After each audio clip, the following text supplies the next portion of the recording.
Thank you very much. Put your hand up if you can hear me. If you can hear me. Actually, you know what? It's been a long day, so why don't you all stand up?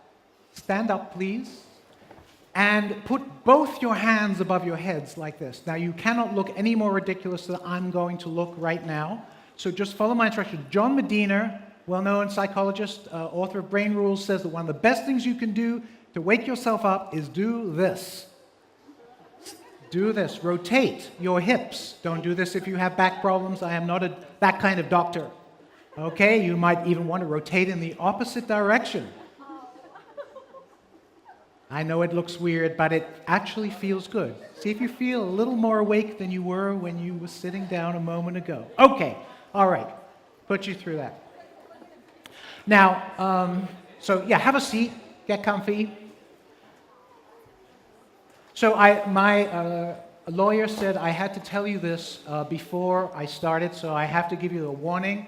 This is a explicit content advisory. I have to read it to you. It says, warning, my mission is to fundamentally improve meetings for attendees, and this presentation may contain unsettling facts and strong opinions, and this presentation may make you change your mind about how meetings should be conducted. You have been warned. So I did that. Legal stuff is over. I can get on with the presentation. So the danger of being the last speaker today is that I had to follow Shauna, who I just met yesterday for the first time. And of course, and I agree so much with what Shauna said and does in her work. And so invariably, she covered some of the things interactively that I was going to do with you today. And so I'm going to do something that's completely it's almost outside my comfort zone. I'm going to kind of be more, in some ways, more conventional. We're going to do some interactive stuff, a little bit of interactive stuff. But what I think I'm really going to concentrate on is I'm going to make a business case for you, to the best I can, for why meetings have to change for attendees. It's really important. That's kind of my mission for the meeting industry. I've been doing what Shauna called meetings 3.0, meetings where you build connection, meaningful, useful connection right into the conference sessions. I've been doing that for 25 years. And so I'm going to also give you, towards the end of this presentation, a high-level view of what those meetings are like. If you've never been to those meetings, it's very, very hard to understand how you can build a meeting out of nothing from the contributions of the folks who are attending it. But it's possible, and I didn't believe it when I started at all. So this is kind of my origin story. 25 years ago, I had a problem. I was teaching computer science at a small college in the United States at the time, and there were these amazing things coming onto the market. They called them personal computers. You could have your own computer. You could afford to buy your own computer, IBM PCs and so on. And our school at the time, I taught computer science. We had an incredibly expensive mini computer. There were no other computers on campus. All the administration of the school was done on paper. The student grades were on paper. I know it seems like a dream, but this was just 25 years ago. And anyway, so I went to the president. I said, hey, there are these things called personal computers. Our school can afford to buy them, and we can automate our administration of the school. And he said, sure, great, go ahead. So I started doing that. And of course, all over the country, hundreds of other schools, small schools, were doing the same thing, independently. It was just like, oh, there's these computers. We can use them now. No more paper. Computers, maybe they're better. And we were all struggling with the issues. No one had ever done this before. How do you do this? No one had ever done this before for small schools. So I thought, with a couple of colleagues, let's hold a conference. Now, I've always loved running conferences about things that I am involved with. For over 30 years, I've been doing this. I used to be an academic. I convened academic conferences. And when I owned a solar manufacturing business in the late 70s, early 80s, I organized some of the earliest solar energy conferences in the United States, probably in the world. And it was really easy to do those.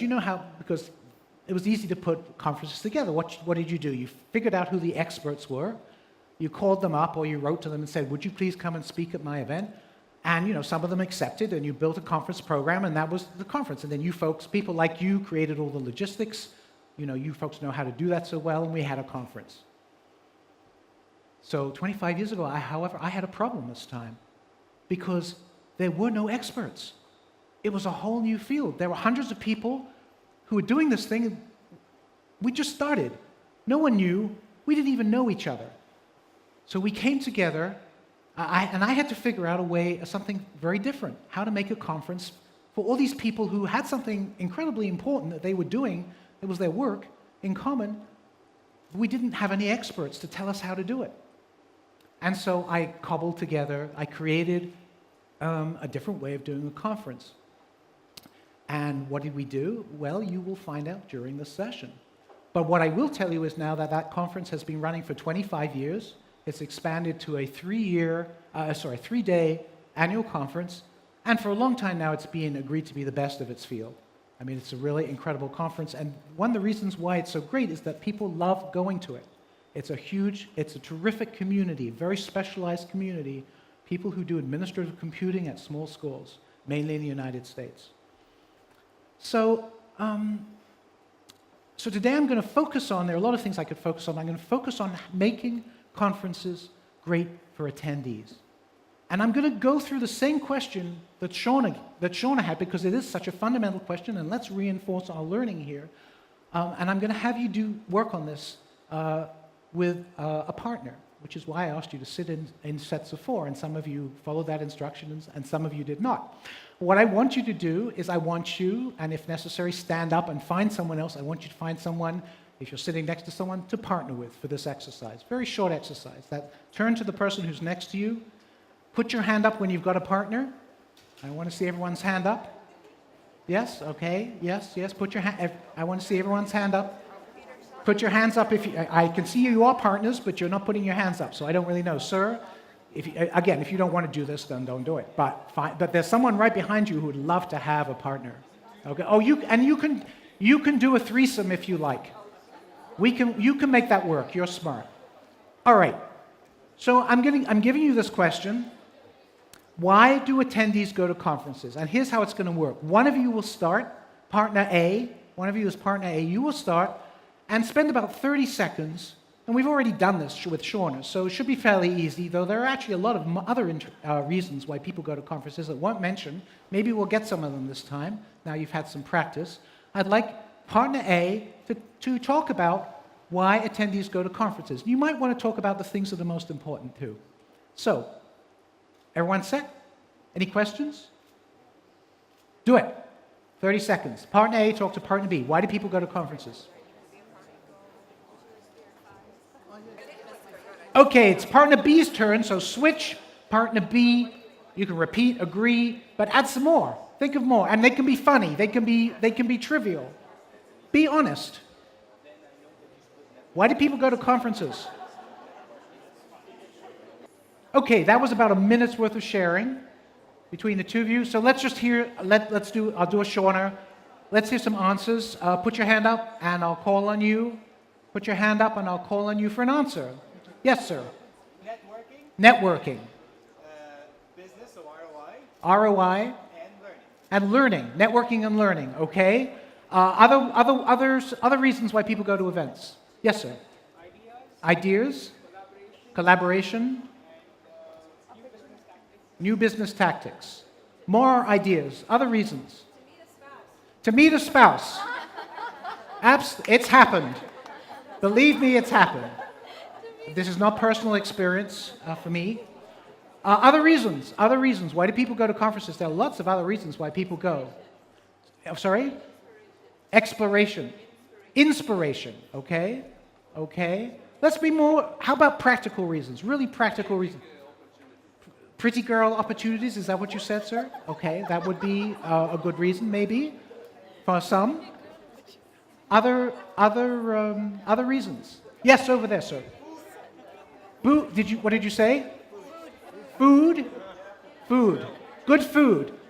Drink. You going to somewhere that you've never been to before. I've never been here before. This was cool. I mean, what's not to like? Yes, sir. To get out the office. Someone finally said it. People do go to conferences. They go to rest. Okay? Sometimes they bring their families and have a vacation afterwards.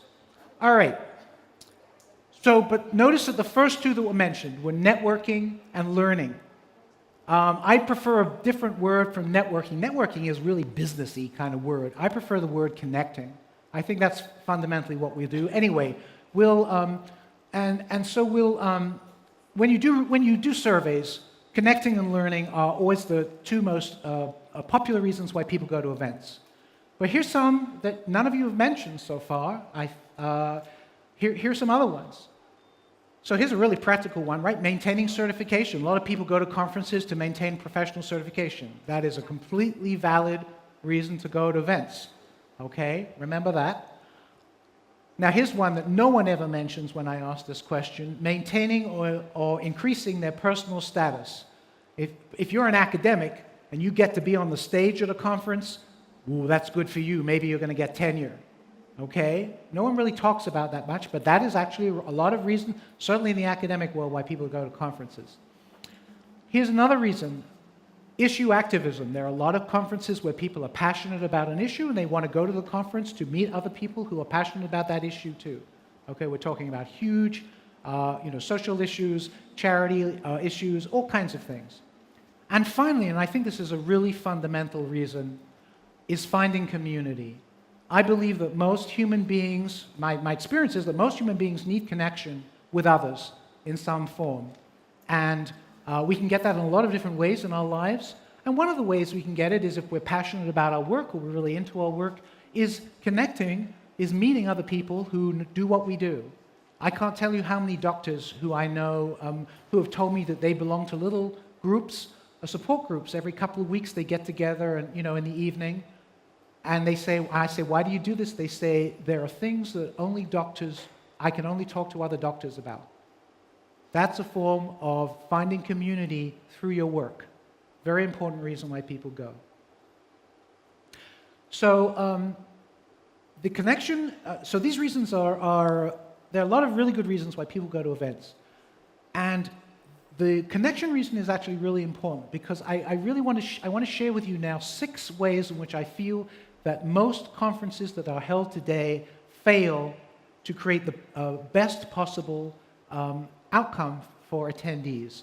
And what I mean by that is if you think about all these reasons, what they ultimately come down to is, I would argue that a conference is successful for an attendee if it usefully changes their behavior in some way, usually professionally, as a result of going to the conference. If you just go to a conference for having a good time, or you hear a motivational speaker who brings you to tears, or you go to an incredible party, and 2 weeks later or a month later, you've received no benefit. You had a great time, but nothing changed. And I would argue these days with conferences, face-to-face conferences being very expensive events in time and money, that you cannot, those are not valid reasons to go to conferences anymore, okay?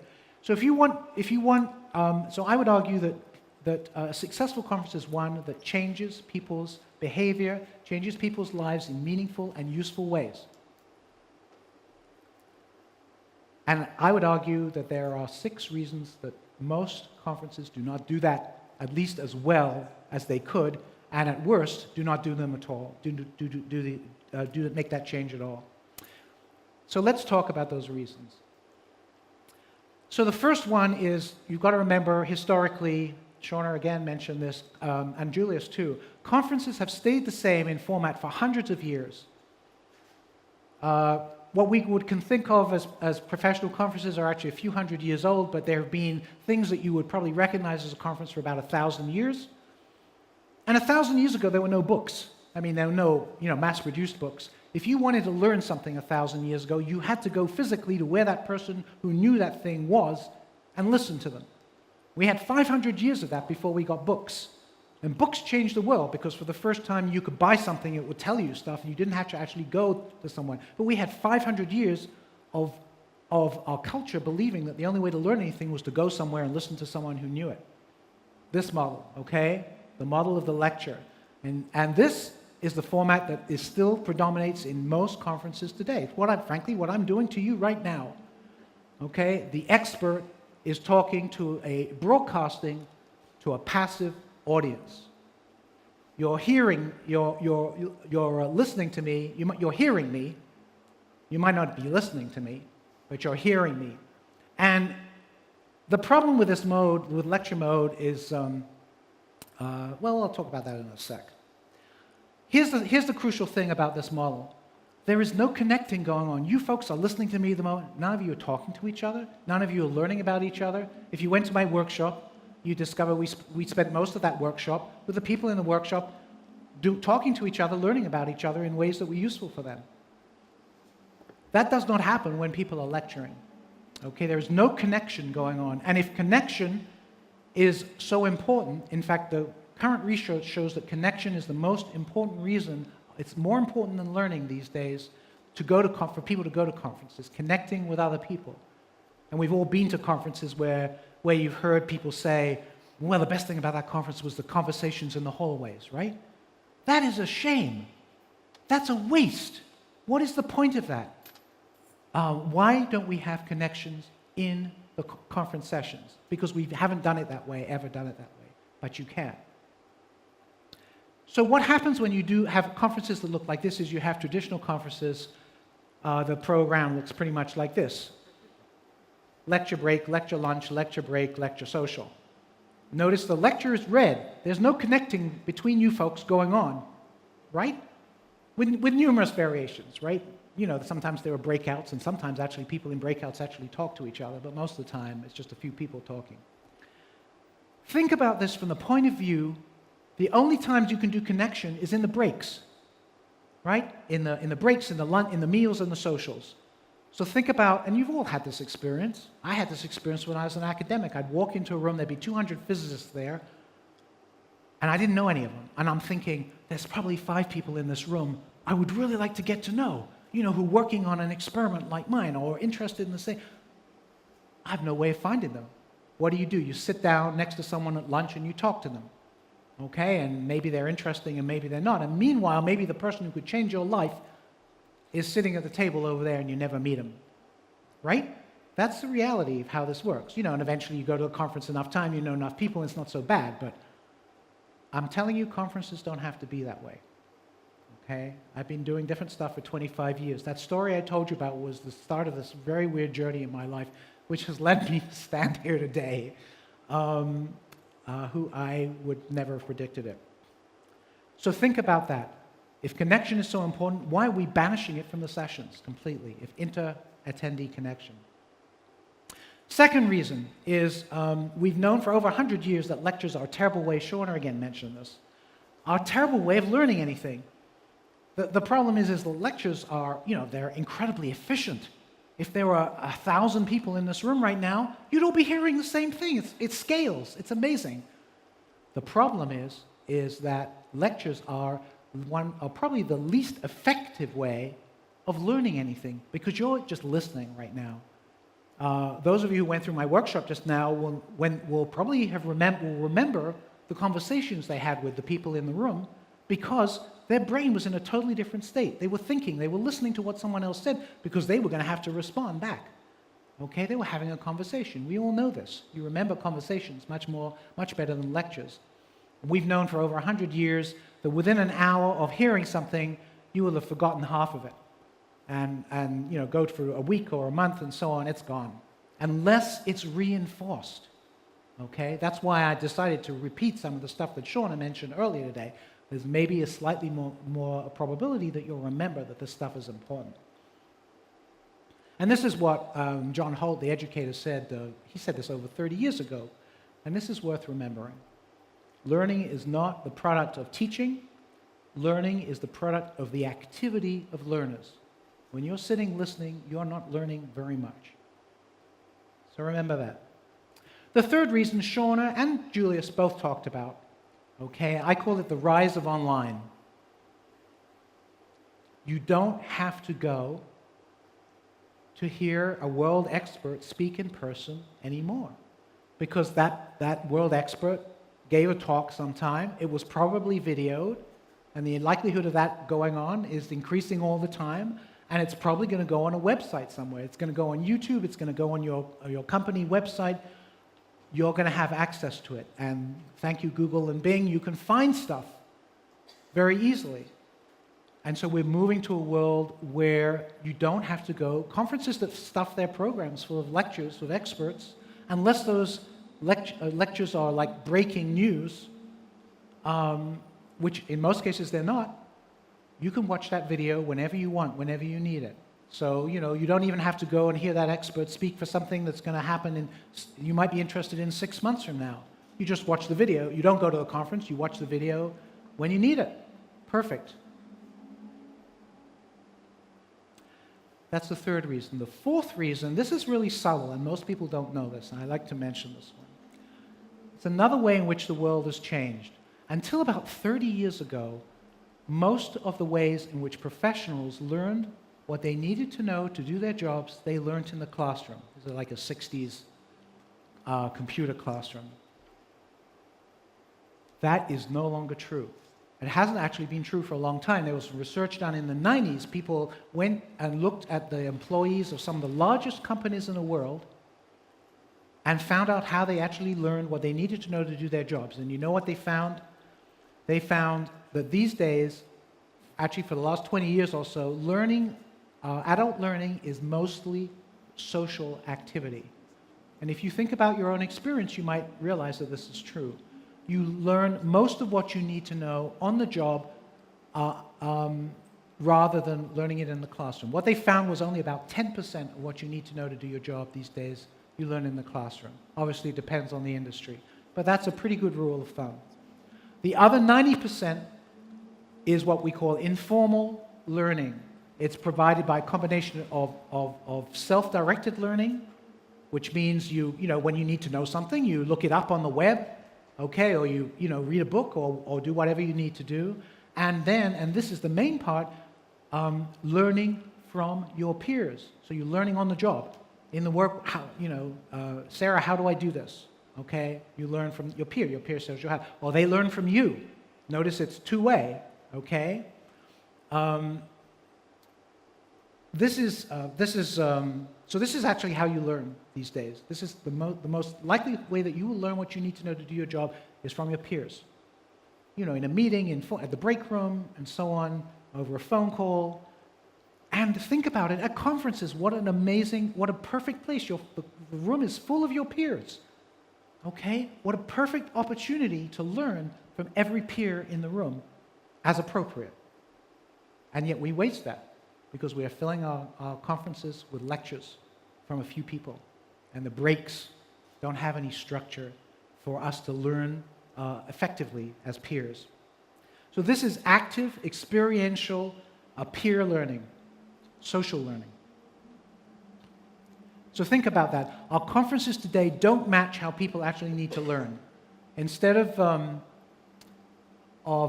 we should have about 10% of our conferences full of formal classroom learning, and the other 90% should be peer learning. Well, that sounds great, Adrian. You might say, but how do you do that? Well, there are ways of doing that. I've been doing them for a long time. And again, my mission is to share the stuff with the meeting industry and say, hey, it's worked for me for 25 years. To my complete surprise, for the first 10 years, I'm sharing this now. So the fifth reason is exactly this point. Today, everybody's an expert to some degree. Now, I don't mean that they've written a book or they can give lectures, that get lots of hits on YouTube or whatever. I mean that if you've done if you've worked in an industry for a few years, you know things, you have experience, you have expertise that's valuable to some other people in your industry, in your peer group. And this is the tragedy of conferences, is we don't tap that. So this is a group I worked with last month. This is a group of 160 people who own independent garden centers in the United States. And I designed and facilitated a 2-day conference for them. And the thing I always do at conferences early on, we did this in the workshop, by the way, is, and if we had more time, I would have you do it right now, because there's, I don't know, maybe close to 100 people in this room. Who knows what your meeting is? I have you think about how many years you've been in the industry, and you get to define what that means. Come up with a number, and then I put you in a line. I say, stand up, get in a line. Someone who's just entered the industry, who's zeros and ones down here, and I put yourself in order by that number. You go up the line. These people have more experience, more years. And at the other end of the line, you've got the grizzled veterans who've been around, forever. And that's really interesting information for the whole group.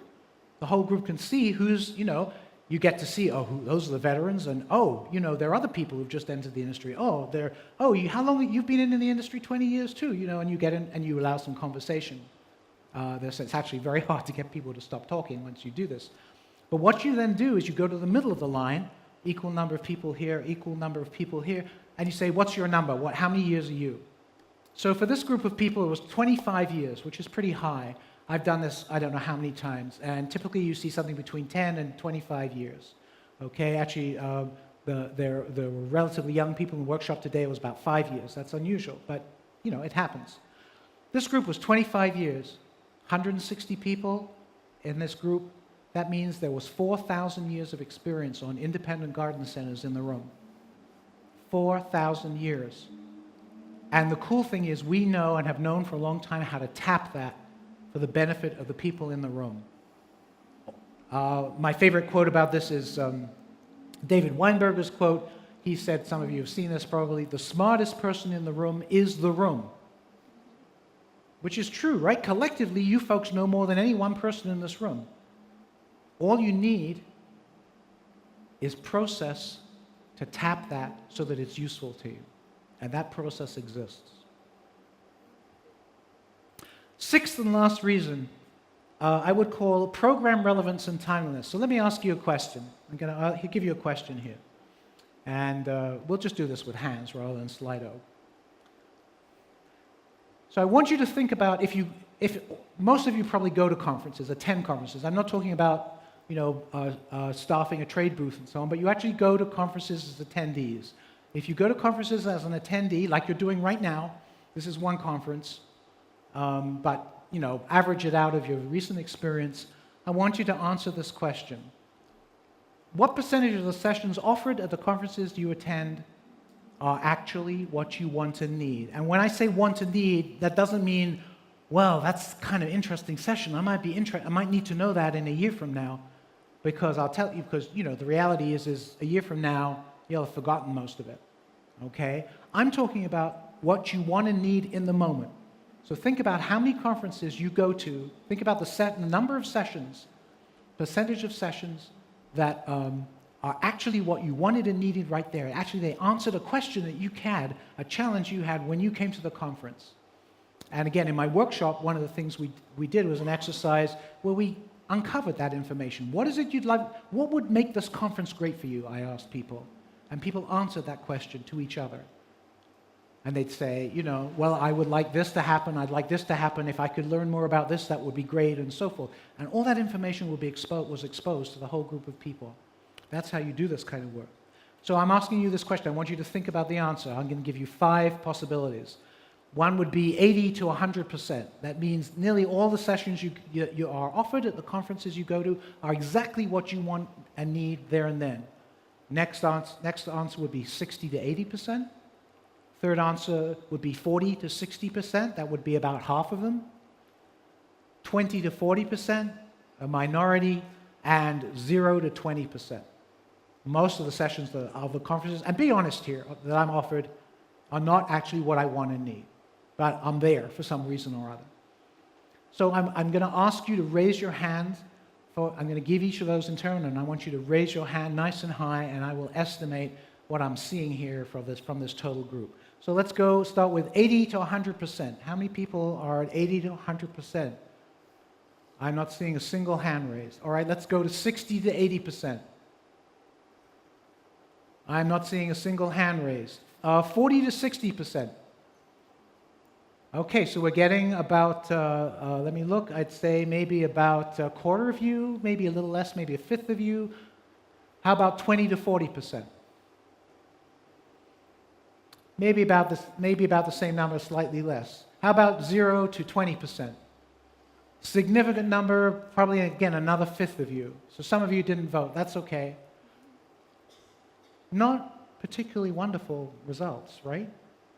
Now I'll tell you, the conference I just showed you, the conferences I do, the answers are basically, pretty much close to 100%. And the reason for that is not because I'm a genius at organizing conferences, is because there's a process available that allows attendees to build and create the sessions they actually want and need, matched to resources in the room that actually can lead those sessions helpfully.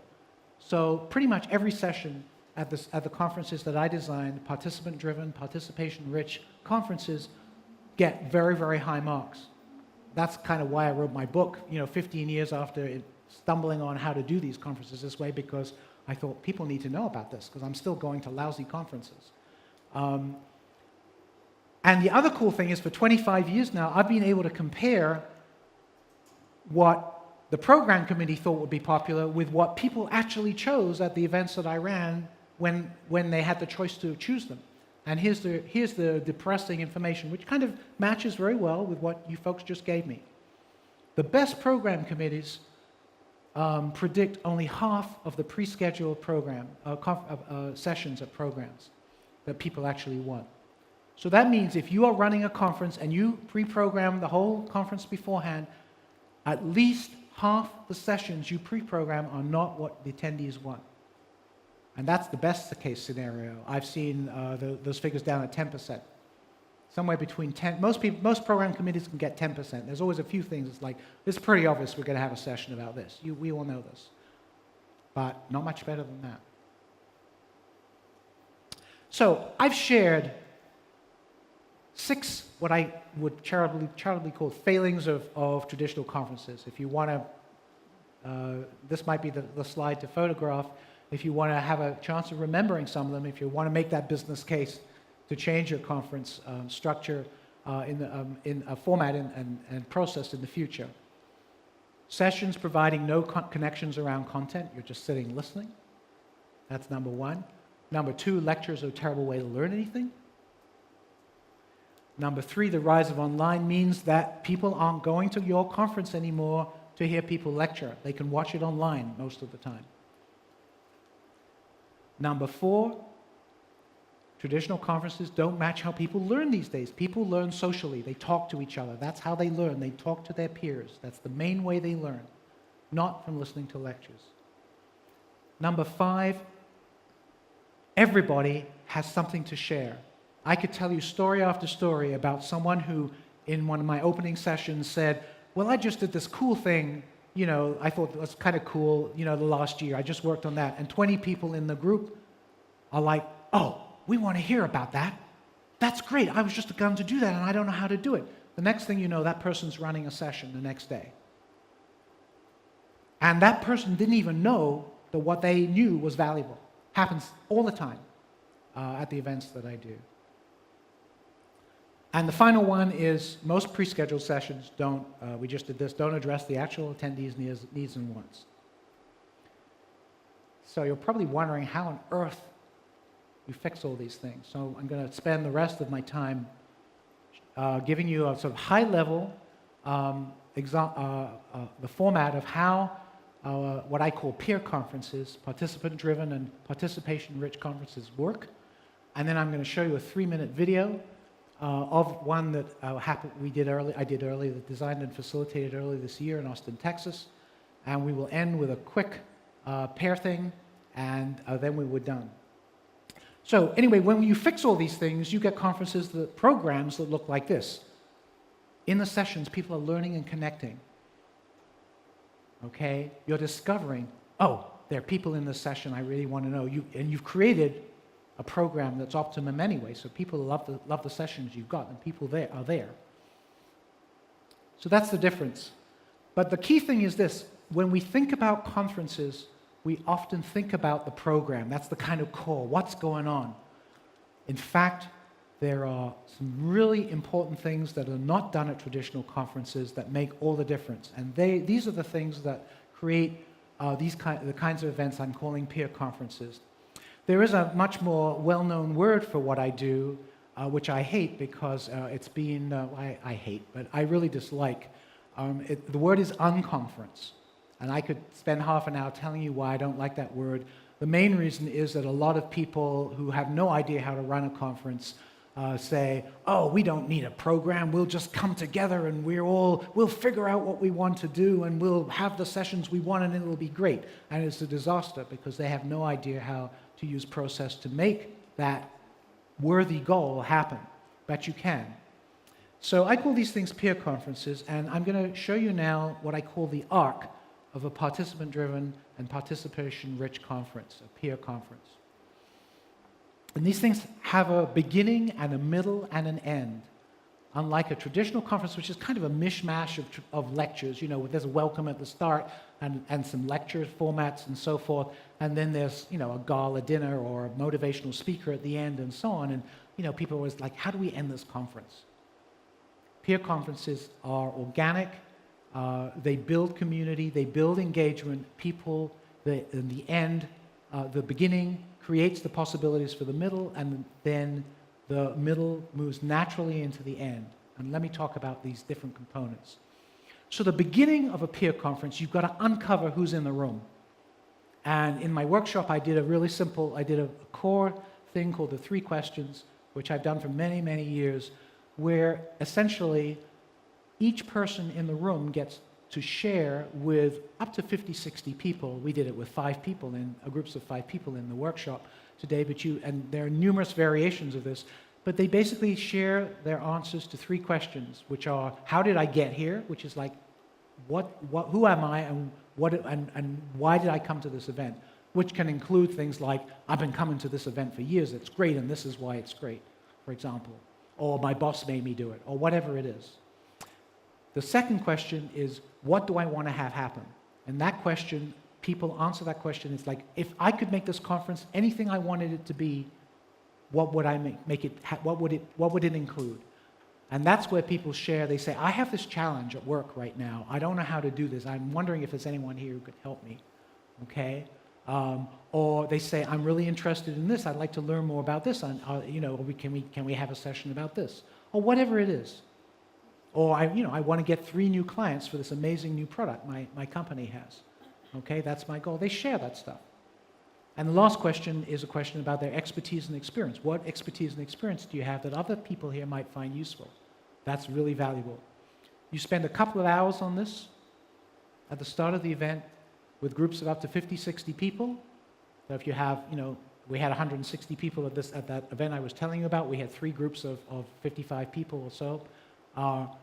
At the end of that time, the people at the event know a huge amount about the other people in the room. They know what is hot. They've heard great ideas that they didn't think of. It's like, oh, that's a really good thing to talk about. I didn't think of that. I want a session on that. The second piece of the beginning is then you build a program. This is called, I usually call this event program crowdsourcing. I'm writing a 3rd book about how you do this at events. So you build a program from all this information. The attendees build it. There are many ways of doing this, and it doesn't take very long, but you can build a program that actually meets the needs and wants of the attendees, matches them to the resources in the room. So the end result of the beginning is everybody knows, so you've already met the 3 people you really want to talk to at the conference because you met them and they were in your group of 50, 60 people at the start, okay? And you've got a program that is optimized for the group. So then the middle is pretty straightforward. You run the program. That's like the traditional conference. The only difference really is it's very informal. It's very unlikely that someone's going to come and show you a PowerPoint that took a week to get put together, okay? It's much more likely it's going to be, there are a lot of people who want to know about this. It's clear, we heard in the early session that you 2 people know a lot about this. Why don't you lead a session about this? And we have support on how you do that. It turns out that there are enough people in any group I've ever worked with who are pretty good at leading meetings on the fly, coming up with and facilitating sessions that meet attendee needs. So I want to talk briefly about the end. This is stuff that never happens at traditional conferences. This is stuff I've done for a long time. It's incredibly powerful stuff. You remember, you wanted conferences to change people's lives. You want people to change people's lives. You need to consolidate the learning. So you go to a conference, you have a great idea. You you think, wow, that's great, we're going to do that in our business, I want to change this. And you know what happens? You get on the plane, you go back to the office, and there's 3 days of work that you missed, and it goes into your notes somewhere, and you maybe discover them 6 months later, and you realize you never did it. What I always do at the end of these conferences, I have a session called the Personal Introspective, and it's a session with a structure that takes people through what they want to change, what they've learned, and what they want to change as a result of being at the event. And it takes them through, they create basically a plan with measurable outcomes. I mean, I didn't invent all this stuff, this, SMART goals and so on, this kind of stuff. But they end up with a plan on what they're going to do next, with next steps. And they do that individually, and then there's a piece where there's small group work, and you share what you want to share with the other people in your group, which also helps to reinforce and increase the likelihood that that stuff will actually happen. Very cool stuff. You should hear the stuff that goes on at those sessions. I mean, I never know what the conferences I design and facilitate are about anymore. I just provide the process. But you can tell that people are really getting some very, very good stuff going on in that session. And then the final session that I always run is called a group perspective, where the whole group comes together, everyone in the conference comes together. I've done this with hundreds of people. You can do it in 20, 30 minutes. And you do, and this scares most meeting owners immeasurably until you tell them that it always works out really well. You do a public evaluation of the event. And you use a very simple, sounds incredibly scary, right? It's actually amazing. It's a very simple process. You start off with all the great stuff. You have some mics, and have people come up and they say, this was good, whatever it was. A tiny thing, a great thing, a session, the food, anything. You keep pulling that out till that dies down, and then you have another mic that's the Delta mic. That's the mic. How could we make this better? What would you do differently? And you get all that feedback. And all the stuff that people say is scribed, is captured. An incredibly valuable document for the meeting organizers. Okay, they can see, they get all this information. They don't have to, agree with everything that they hear, but fantastic information, and there's often really fantastic ideas. People say, our group should be doing this. Why aren't we doing this? And maybe that'll happen. And it came out of this group closing process. And sometimes you'll facilitate those ideas, and maybe you'll set up a small committee, say, okay, it's clear that a lot of people want us to do this. The steering committee or the management of the organization will put this together. So that's the arc of a peer conference. And I'm going to show you a 3-minute video now to try to make this is very high level. I've written like 2 long books on how you do this stuff. Okay, obviously I'm just skimming the surface here. But I want to show you a 3-minute video of a conference called Hot Documatzo that I designed and facilitated. A one-day conference for 80 people who do event marketing. The people who came to this event are people who large companies and agencies that are responsible for doing hundreds of events a year. I mean, IBM and Dell were there, for example, and so on. So 80 creatives coming together on a peer conference. And I'll run this video. Let's see if it works.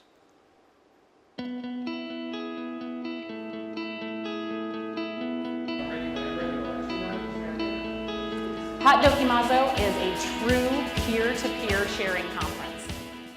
So that gives you a little taste of what these things are like. Again, these kinds of conferences are very hard to understand their effectiveness until you experience one. And that's what I would advise you to do if you're interested, is to get to go to a well-designed and well-facilitated event like this, to understand what it's really like and see if it can work for your particular circumstances. I have one final thing for you to do. I'd like you to, just in the spirit of learning, I'd like you to pick one new partner. So partner up with one other person. Turn, that means you need to turn in a different direction from the direction you turned last time. If necessary, move so you can actually talk to that person. Creative chair swapping going on there. And I'd like you to do this. Partner A, take about a minute and think about what you learned here. What's your single best takeaway from this session? What maybe you might do differently as a result of what you've heard and maybe learned today. Partner A, begin. And let's switch now, and partner B share their single best takeaway from the session. Switch over.